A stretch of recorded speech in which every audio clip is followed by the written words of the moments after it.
sesi berbagi, dan di sini saya akan membagikan pengalaman saya setelah saya mengikuti pelatihan yang saya ikuti di PNM. Pada saat ini saya mengambil satu topik, yaitu mengapa kurikulum itu harus berubah.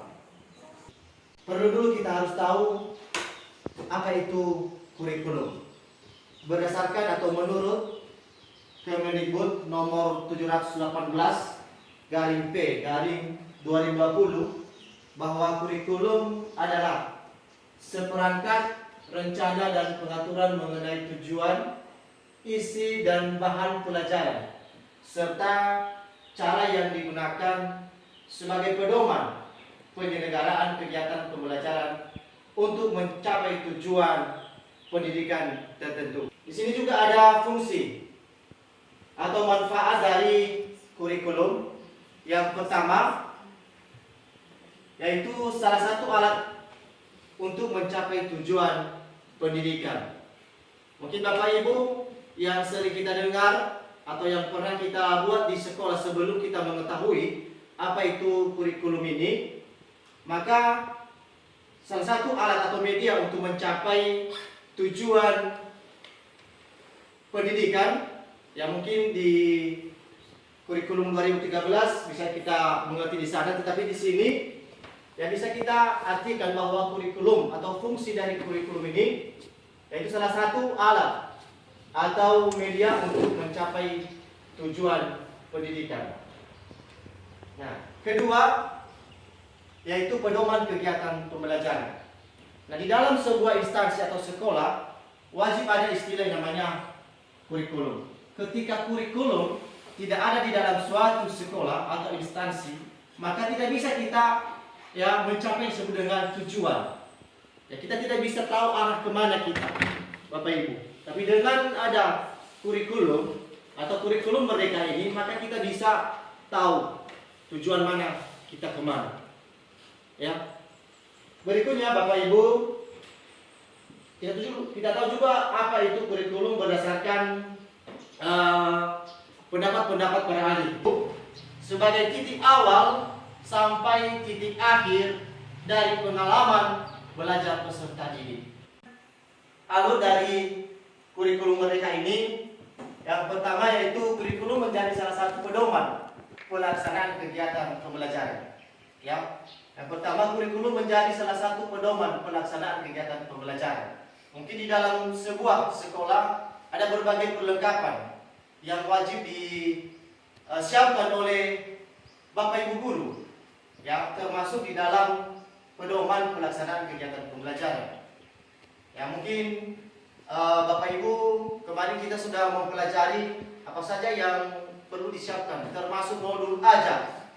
Ya, mungkin di sosialisasi kemarin di tahun yang sudah berlalu kita sudah mempelajari apa saja yang perlu disiapkan dalam melaksanakan atau menerapkan kurikulum merdeka ini. Salah satu yaitu modul ajar. Kemudian kedua, kurikulum itu bersifat dinamis. Nah, ini yang paling penting kita harus ketahui Bapak Ibu. Istilah dari dinamis. Ya, kurikulum itu bersifat dinamis, bukan bersifat statis. Kalau dinamis ini bisa berubah atau bisa beradaptasi atau bisa disesuaikan sesuai dengan kebutuhan sekolah dan juga kemampuan dari peserta didik. Kurikulum dapat berubah-ubah. Nah, ini kurikulum dapat berubah-ubah sesuai kebutuhan murid dan perkembangan zaman. Nah, di era sekarang dengan perkembangan zaman, maka dengan diterbitkannya juga kurikulum mereka ini, maka kita bisa mengikuti yang namanya perkembangan zaman. Ya. Nah, berikutnya Bapak Ibu, di sini kita bisa mengetahui mengapa perlu dilakukan perubahan. Bisa diubah. Yang pertama, agar sesuai dengan kebutuhan dan karakteristik murid saat ini. Dengan perkembangan zaman, maka peserta didik kita ini tidak sama merata kemampuannya. Maka dengan terbitnya, dengan diterapkannya kurikulum merdeka ini, maka kita bisa menyesuaikan, ya, kita bisa menyesuaikan pembelajaran, proses pembelajaran yang kita lakukan di dalam kelas berdasarkan dengan kebutuhan dan karakteristik peserta didik. Ya. Agar dapat menyiapkan murid dalam menghadapi berbagai isu global yang sedang berkembang.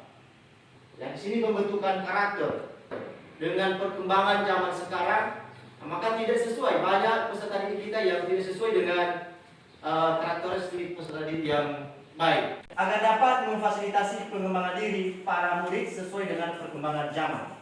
Nah, ini yang paling terakhir ini Bapak Ibu, makanya kita melaksanakan yang disebut dengan project. Ya, ini yang dituntut sekarang adalah kemampuan peserta didik, bakat peserta didik, ya, yang sudah mereka miliki. Ya, bagaimana kita untuk menarik atau untuk menstimulus peserta didik itu supaya dia bisa mengeluarkan bakatnya. Ketika tidak bisa kita mencari solusi kepada peserta didik yang memiliki bakat berbagai macam itu, maka bakat peserta didik itu tidak bisa dikembangkan. Tapi dengan munculnya kurikulum merdeka ini, kita bisa membuat peserta didik itu bakatnya bisa melakukan sesuai dengan kenyataan atau bisa membuat sebuah aksi nyata. Implementasi kurikulum, ya, pelaksanaan kurikulum di dalam sebuah instansi atau di pendidikan di sekolah, yaitu bisa Bapak Ibu baca sendiri nanti. Yaitu pertama, agar sesuai dengan kebutuhan dan karakteristik murid. Ya, agar sesuai dengan kebutuhan dan karakteristik murid, kurikulum perlu diadaptasi. Nah, itu tadi yang saya akan sampaikan, yang bersifat dinamis. Artinya, bentuk adaptasi yang dilakukan adalah dengan disusunnya KOSP atau kurikulum operasional satuan pendidikan. Ya, bagaimana struktur kurikulum merdeka itu? Kurikulum terdiri dari kegiatan intrakurikuler, proyek, penguasaan profil pelajar Pancasila, dan ekstrakurikuler. Ya, kita lanjutkan apa yang perlu disiapkan untuk menerapkan kurikulum merdeka. Ya, di sini ada berbagai pihak dalam mempersiapkan penerapan kurikulum merdeka ini. Yang pertama, ada peran guru atau aktivitas guru yang wajib dilaksanakan, yaitu guru harus mempelajari dan menginstruksi ulang pengetahuan peserta didik berkaitan dengan konsep pembelajaran. Ya, perubahan alokasi pembelajaran murid menjadi kegiatan intrakurikuler dan proyek penguatan profil pelajar Pancasila yang mengharuskan guru untuk belajar lagi.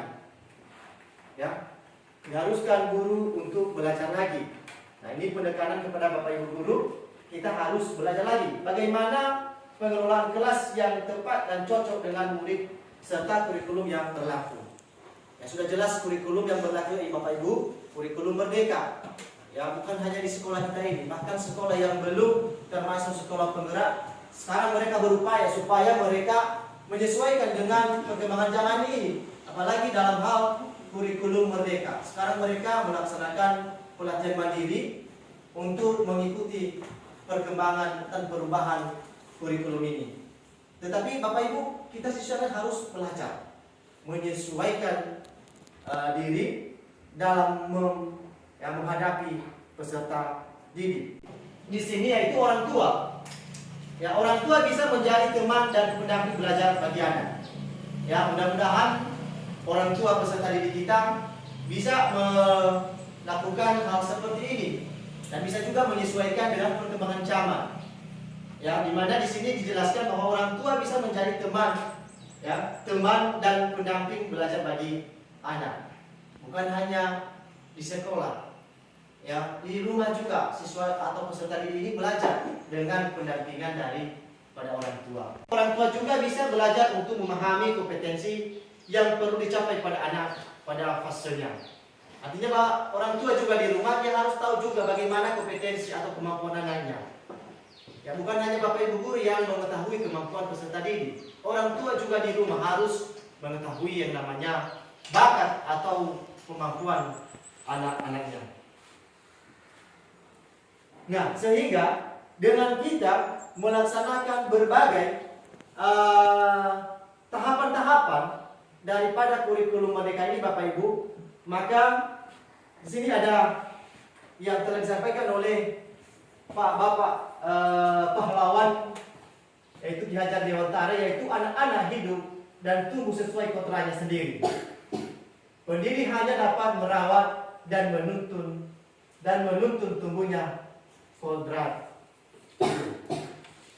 Bapak Ibu, demikian saja yang bisa saya sampaikan pada sesi berbagi ini, dan semoga bermanfaat bagi kita semua dalam hal menerapkan dan melaksanakan kegiatan dan juga tugas kita di sekolah ini.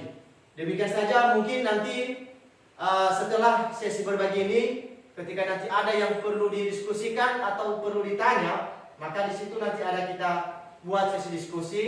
Dan seperti yang disampaikan oleh Bapak Kepala tadi, bahwa setelah Anda mengikuti sesi berbagi ini, di situ nanti ada yang Bapak Ibu isi. Oke, Bapak Ibu, di sini sudah kami sediakan Google Form. Silakan Bapak Ibu untuk mengisi. Di mana yang kolom pertama di situ ada nama, silakan ditulis nama lengkap, kemudian instansi,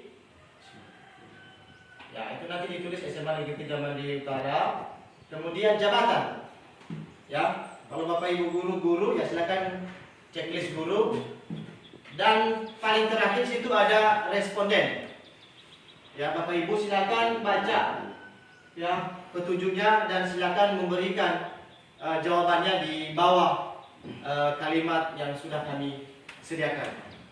Demikian saja dan terima kasih. Selamat siang. Yahoo. Yahoo.